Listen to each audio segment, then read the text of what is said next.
It's time for Declare Your Independence with Ernest Hancock. Propagandy, propagandy.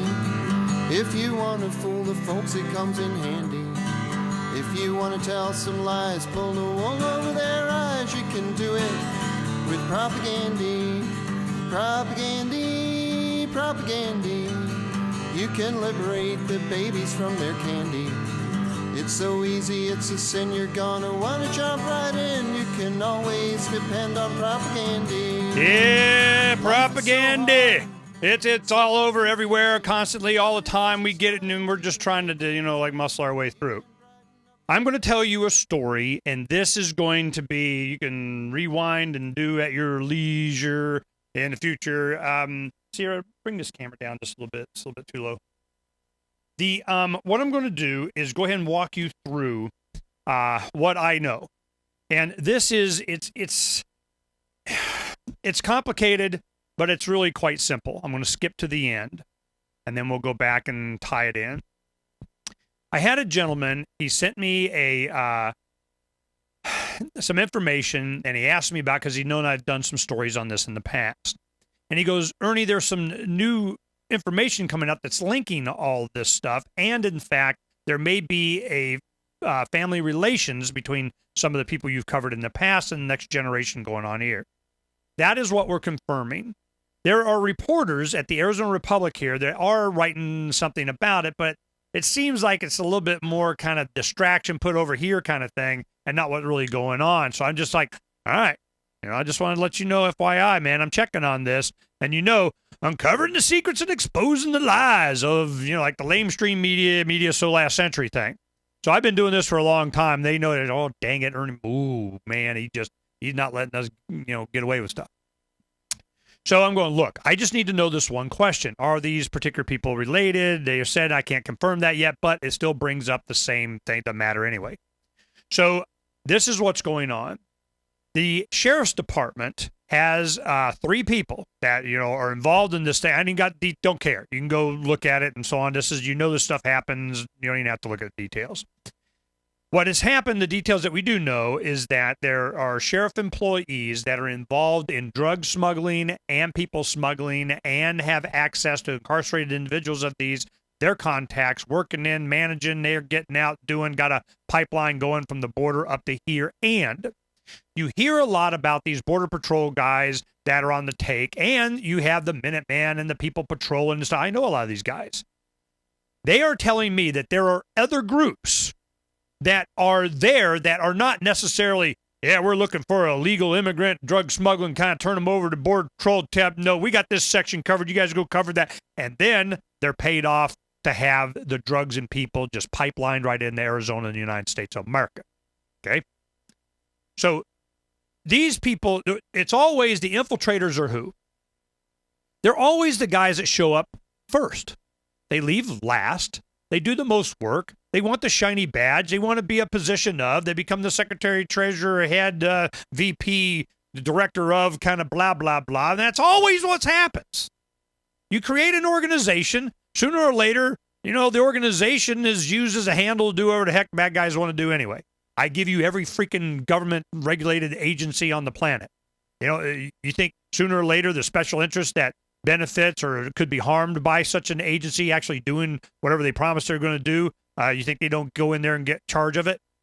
It's like Goldman Sachs and everything to do with anything about the economy. You have Monsanto in there. You get my drift? You think it just stops at other branches? Oh, they wouldn't do it there. That would be wrong. I'm going, man, you guys need to get over your naivete.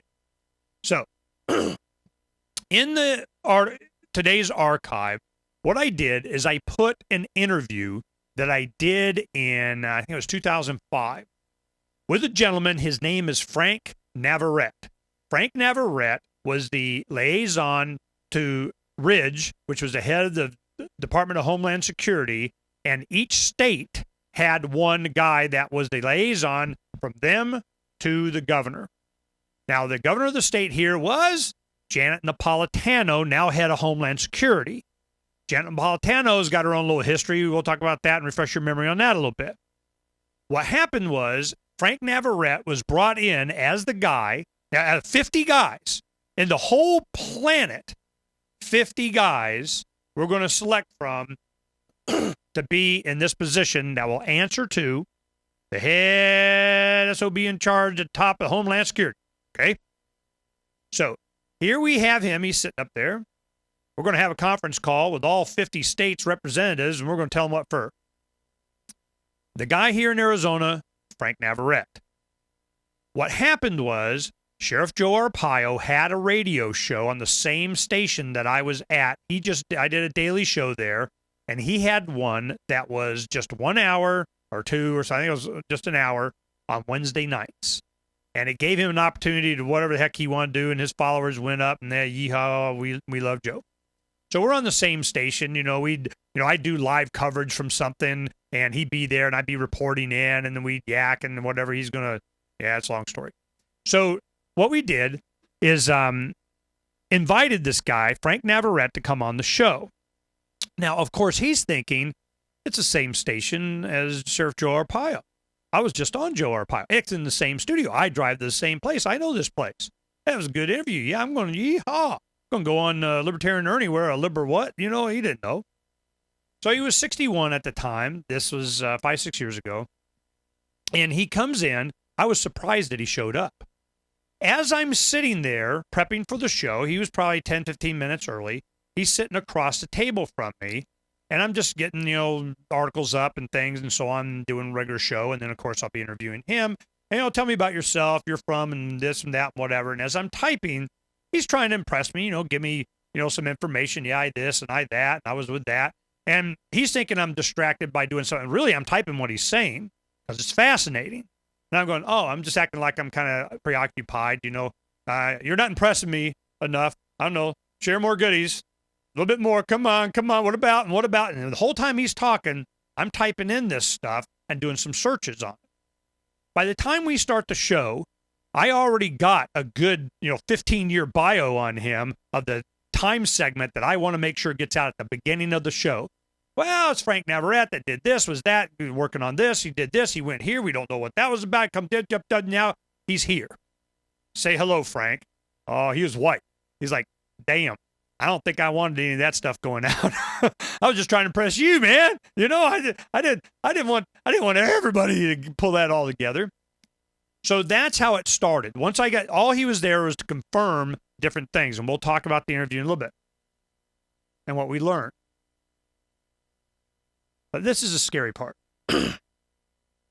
It's who he was before and where he went and why he was selected as one of the 50 people to begin the Department of Homeland Security. I mean, you can think, you can wonder, anybody that's been involved in this kind of stuff, you start off the CIA, you start off the NSA, you start off the Department of Defense's Pentagon SEAL team and go and get and doing whatever little structure you have. You start off with Department of Homeland Security. Guess what?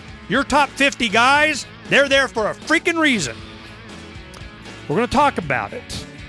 I'm just prepping you, letting you know what's going on here so you can see and put this all together. Those of you that think government's going to fix this stuff or can, is just, the road's going to fall off of that stem, you know what I mean? You stay right there. I'll give you more when we come back.